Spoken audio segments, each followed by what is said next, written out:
So this is embarrassing. I got all the way to the girls' predictions and I predicted them when I realized that my mic had died halfway through. I have the other one sitting here on my dash. So we're going to refilm the entire video. This video will be spliced up a little bit as I have to go to a JV game in the middle, but I will finish filming when I am done. With that, welcome back to VG Game Preview. I'm your host, Lucy Eisenbarth, and last week was a great one for Garrigan. We've got some good matchups coming up this week. Before we get into it, make sure to like, subscribe, go comment down below your predictions, anything else you want to see from the channel, and let's get right into it.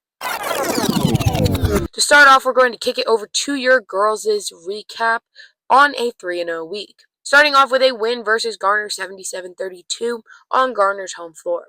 Also to mention, Seisha Alish did hit 1,000 points in this game, which I do not know if I mentioned on Instagram or in a past video, so congratulations, Seisha. It's a huge accomplishment. Next, another record broken by Garrigan with their win on senior night 29-102. Yes, that's right, your Garrigan Golden Bears broke the scoring record in a single game with 102 points. The old record was 96, and they almost beat it in their game versus Eagle Grove on their home floor. The old record was 96, and Garrigan had 92, I believe, in that game. One stat line I do want to cover in this game is senior Alyssa Hoagland.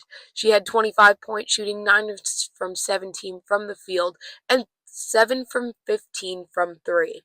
She hit her first 7 threes and was 1 away from tying the current 3-point record for 3-pointers in a game.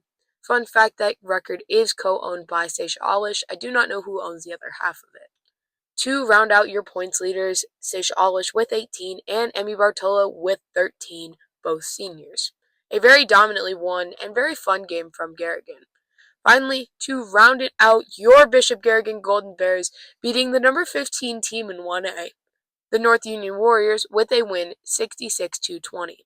It's a very dominant win, and it shows kind of that Garrigan can beat good teams and overall their dominance on the court and in the conference. With this win, this pushes your Garrigan Golden Bears to 16-2 so far this season, walking into a huge week. That's it for the girls. Let's kick it over to your guys' recap. Your Garrigan guys had a phenomenal week as well, going 3-0.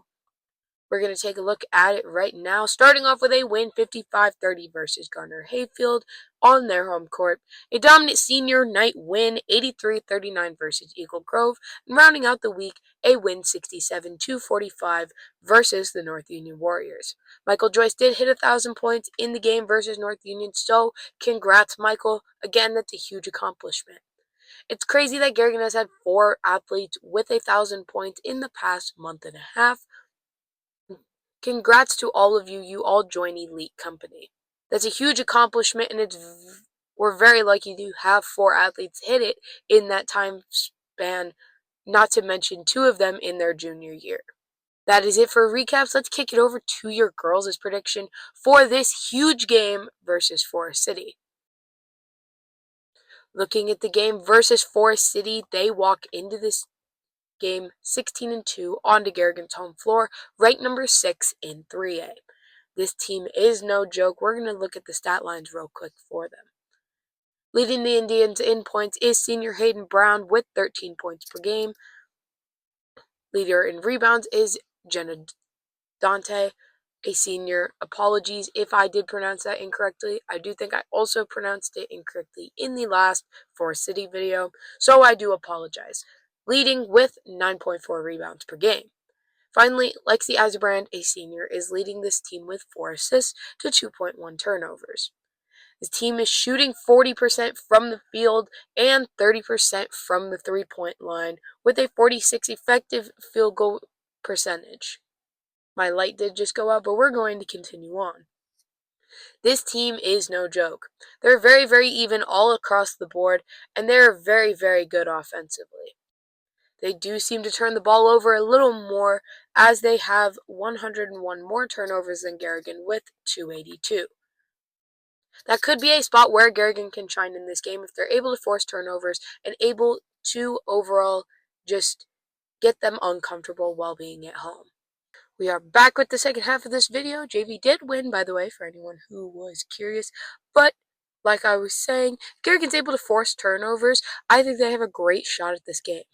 Another key for them will be rebounding, if I have not mentioned it already. I think that was Garrigan's issue last time they played Foreset City. I don't think they hit the boards hard enough, and I think that let Foreset City have a lot of second chance opportunities, and in turn also had Garrigan with a lot of one and dones on shooting. They'd shoot, Foreset City get the rebound, and that was it. Rebounding will be a very key factor for both teams in this game. For Foreset City, I think moving the ball around without turning it over will be a key, as that's something that they will have to accomplish. I think overall, just doing what you've been doing and scoring very evenly, kind of being able to get it around to everyone, kind of goes in turn with just keep doing what you've been doing. This will be a very tough game from both teams. I think it'll be very physical. I think Garrigan wants this game very badly. Foreset City has beat them, I believe, in the last 3 times that they have met, and Garrigan wants their revenge a little bit. Foreset City, a very efficient team. Garrigan, a very offensive and defensive team. Both teams very good on paper. It's going to be a very physical and a very tough game, but I'm going to give it to the team who wants it more. Give me your Bishop Garrigan Golden Bears in this game, 62-54. I think that Garrigan really wanting this game, and I think that overall crowd hype and student section interaction will be very vital to the game. I did not mention that earlier. I think Garrigan will hit the boards hard, as that is something that I think they fixed since the game versus Foreset City. They've kind of corrected it in a lot of their games. We've seen a lot of instances where Garrigan has out-rebounded the team that they're playing. I think that forcing turnovers will be a factor, and I think that Garrigan will get it done. Give me your Bishop Garrigan Golden Bears in an absolute show. I do think this game is going to be very, very good. 62-54. Moving over to your Bishop Garrigan guys, we've got a game versus Foreset City as well tomorrow night. The Foreset City guys walk on to Garrigan's home floor, 11-5 so far on the year. In their last 5, they have 3 wins and 2 losses, being to Algona 57-52 and Waverly Shellrock 33-31. Junior Creighton Worth, apologies if I pronounced that incorrectly, is averaging 14 points per game, shooting 46% from the field and 50% from 3. Cooper Blazer, a junior, is averaging 5.1 rebounds for them, and he's also leading them in assists with 3.6 assists to 2.5 turnovers. Overall, a very efficient team, shooting 44% from the field and 32% from 3. They've got a 51.7 effective field goal percentage and seem to be a very offensive-heavy team. They seem to be able to move the ball around and can score. They're very similar to the girls in the fact that they are all evenly spread for the most part. They do turn the ball over, not very much. They turn the ball over less than Garrigan, with only 160 compared to Garrigan's 218. They seem to get more steals with their 173 compared to Garrigan's 133. This game will be very, very interesting. It will be a very, very good game. It was super, super close last time these two teams met. I believe 2 to 3 points, somewhere in that range. Garrigan having a lot of momentum, being the #1 team in the nation. Will that come to an end tomorrow night? Keys of the game will be rebounding. Rebounding will always be a key to the game, as you have to get the boards hard, and you really have to just get those second chance opportunities for your team.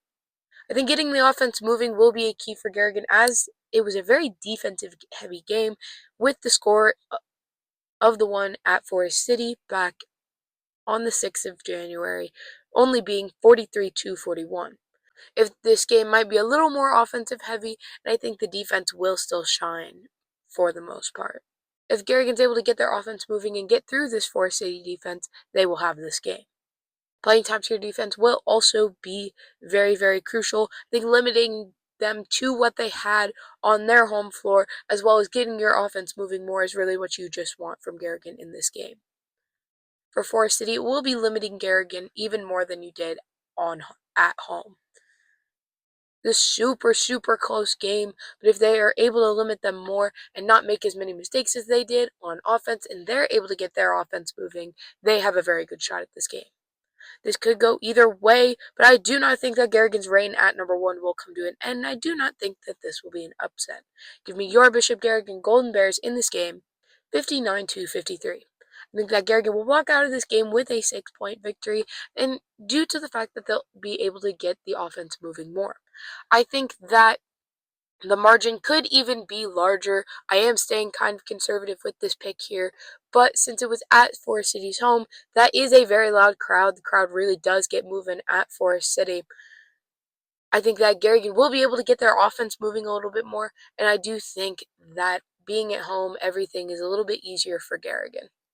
Give me your Bishop Garrigan Golden Bears in this game, 59-53. If I did not say that before, that is my final score prediction, 59-53, Garrigan. With that, that is the end of today's video. Make sure to like, subscribe, go comment down below your predictions if you agree with mine and anything else you want to see from the channel. More 3 and 30s coming this week, and tell me, do you want me to branch out to even more sports? I've done dance, I've done basketball, football and volleyball when I did do. Should I branch out to swim? Should I branch out to some of those other sports? Let me know if that's something you'd like to see down in the comments below. And with that, Lucy Eisenbarth signing off on